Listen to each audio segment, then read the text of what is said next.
Martes de la 20ª semana del tiempo ordinario. La gloria sea para Jesucristo, hoy y siempre. El evangelio de hoy es Mateo capítulo 19, versículo del 23 al 30. En aquel tiempo Jesús dijo a sus discípulos: Yo les aseguro que un rico difícilmente entrará en el reino de los cielos.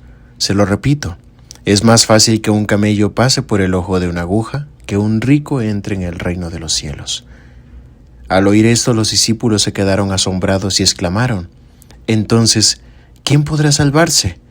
Pero Jesús, mirándolos fijamente, les respondió: Para los hombres eso es imposible, mas para Dios todo es posible. Entonces Pedro, tomando la palabra, le dijo a Jesús: Señor, nosotros lo hemos dejado todo y te hemos seguido. ¿Qué nos va a tocar? Jesús les dijo: Yo les aseguro que en la vida nueva, cuando el Hijo del Hombre se siente en su trono de gloria, ustedes, los que me han seguido, se sentarán también en 12 tronos, para juzgar a las 12 tribus de Israel.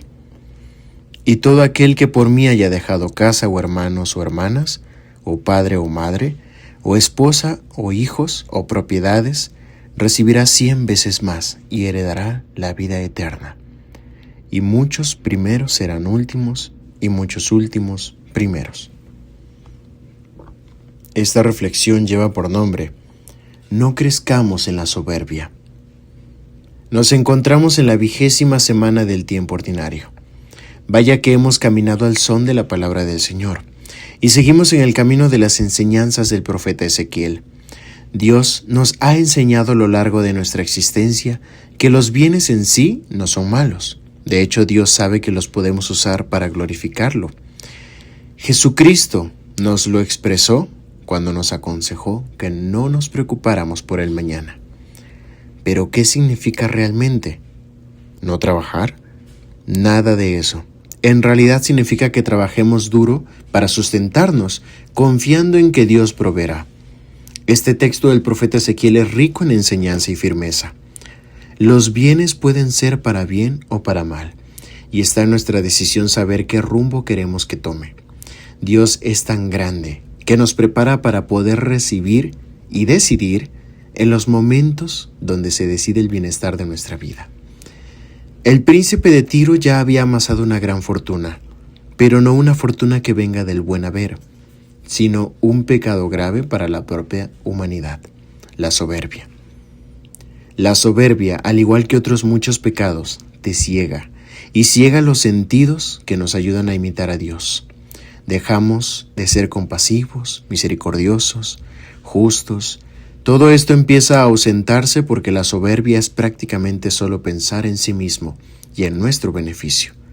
Cuidémonos mucho de este pecado, ya que desencadena muchos pecados más, y es una cadena que se repite hasta condenarnos, ya que al final nosotros cedemos ante nuestra condenación propiciada por nosotros mismos. Por ello, la sabiduría siempre se usa para bien, porque cuando nosotros usamos conocimiento para mal, ya sería un desperdicio de los dones que Dios nos ha dado. Este príncipe, con toda la fortuna que tenía, con todo el poder de su poder, pensaba que ya lo tenía todo, y Ezequiel viene como esa señal de advertencia sobre nuestras malas decisiones. Dios sabía todo en lo que se había encaminado el príncipe, y que este camino lo llevaría a la perdición. Por ello sigue un camino de rectitud en la humanidad, donde Dios busca que nosotros mismos sepamos discernir el cómo usar lo que tenemos. No caigamos en los pecados del mundo, donde necesitemos solo gastar y mostrar. Mejor dejémonos envolver por la gracia del Señor, buscando que lo que tenemos sea para compartir en obras de misericordia para Cristo. No creamos que no necesitamos nada si ya tenemos sustento financiero, porque si Dios está en nuestras vidas, lo demás será muy poco realmente. Nadie como Dios. El día de ayer nos encontrábamos con un evangelio que nos confronta en la actualidad. Es increíble cómo la palabra de Dios nunca envejece, nunca deja de ser actual. La palabra de Dios está para enseñarnos en qué cojeamos, en qué nos duele. Este evangelio es la continuación del pasaje de ayer. Sigue la misma línea, literalmente hablando, y enseñanza también. quisiera poder abordar un poco este mensaje de Cristo.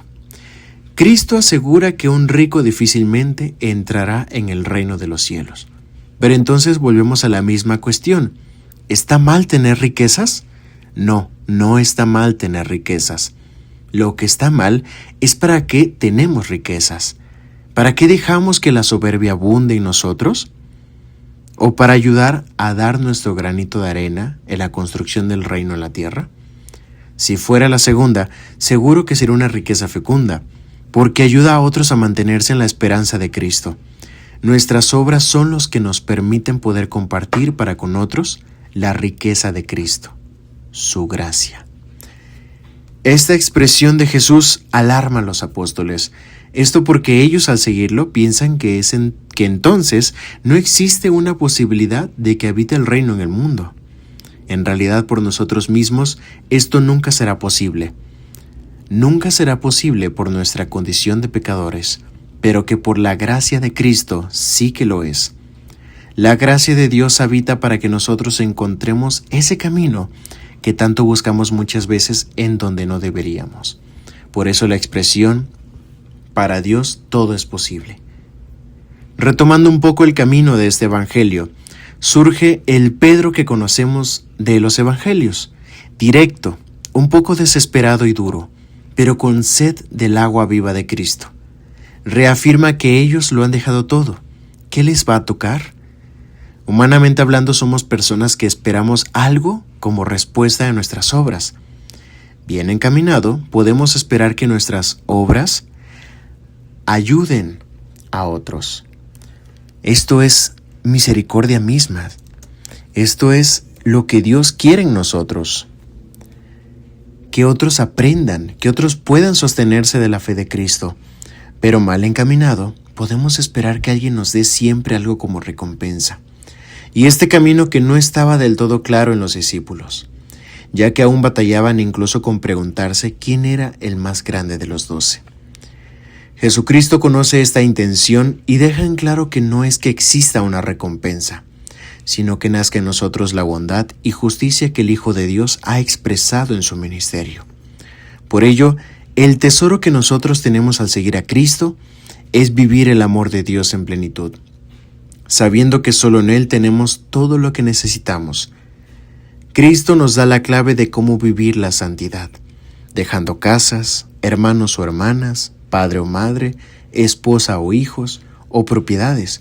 Pero vemos cómo habla de todos, porque sabe que cada vocación es única, y cada vocación tiene una forma de glorificar a Dios, ya sea siendo sacerdote, religioso, padre o madre, y también siendo hermanos o hijos. Dios conoce con propósito lo que nosotros muchas veces no tenemos claro. Que el Espíritu Santo nos ayude a establecer y conocer las prioridades que deben ser, para que Cristo reine en nuestra vida y nuestro entorno. Que Dios Padre los bendiga, que Cristo nuestro Señor les guíe en el camino y que María, Madre de Dios, les acompañe siempre. Un abrazo fraterno a todos. Eros.